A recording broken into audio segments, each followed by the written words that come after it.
Joseph, you can't go to sleep feeling like this.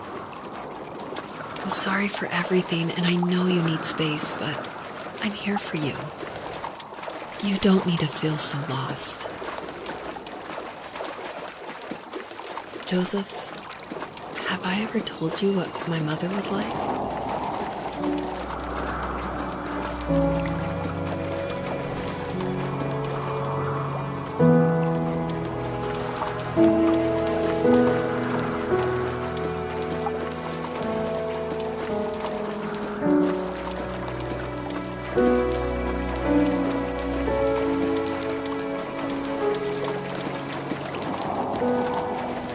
You know what it's like not to have a mom at home. And you know how hard that made my childhood. What helped me was watching the birds in the morning before the school bus came. I thought that my mother was one of those birds, and it made me want to be free like her. My mom taught me how to fold origami cranes while she was in the hospital. So I told myself I would fold one every day until I could fly myself.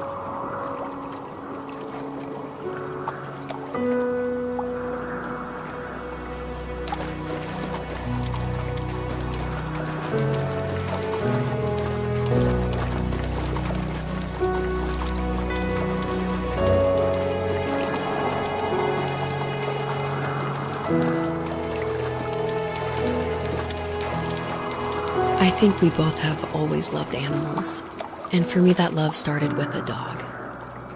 Sometimes this Rottweiler would come up to our property line and wait at the fence for me, but only once in a while.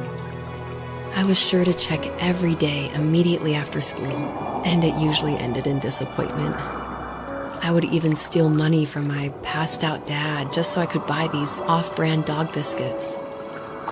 Even when she did stop by, she never went beyond the fence. Why was she so scared?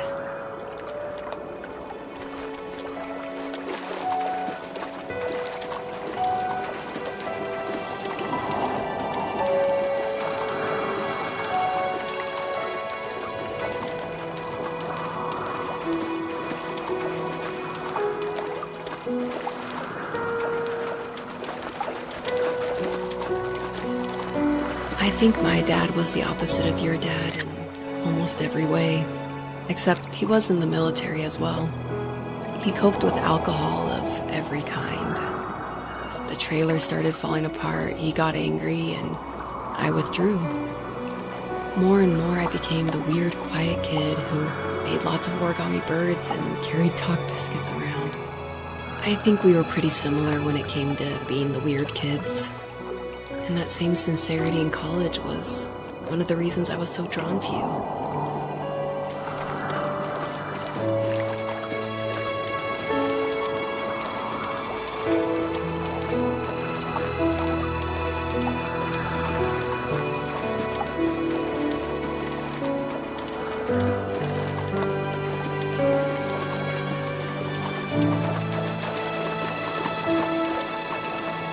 Life got worse and worse, and at one point, I really didn't think I could survive another day with my soul still intact. I had no real friends, let alone neighbors, since we lived in the middle of nowhere. I should have talked to my teacher, but I was scared what he would do if he found out. As I waited for the school bus one morning, I walked around until I found something in an abandoned shed. Something I can't put into words.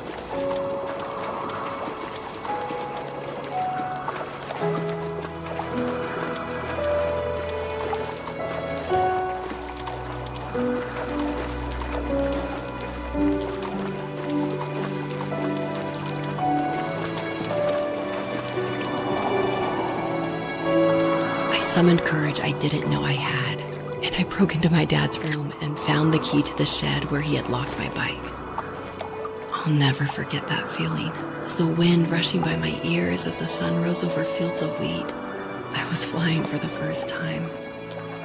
I biked as far as my legs could take me until I found a house that felt friendly, and that felt like home. Those strangers helped me in so many ways, and if it wasn't for them, I wouldn't have found my foster family. And if it wasn't for my parents, I wouldn't have met you.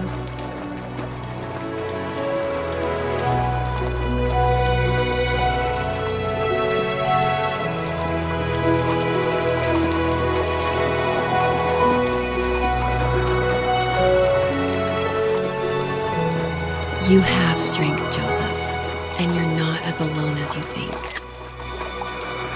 It's all just so pointless, just waiting for life to happen.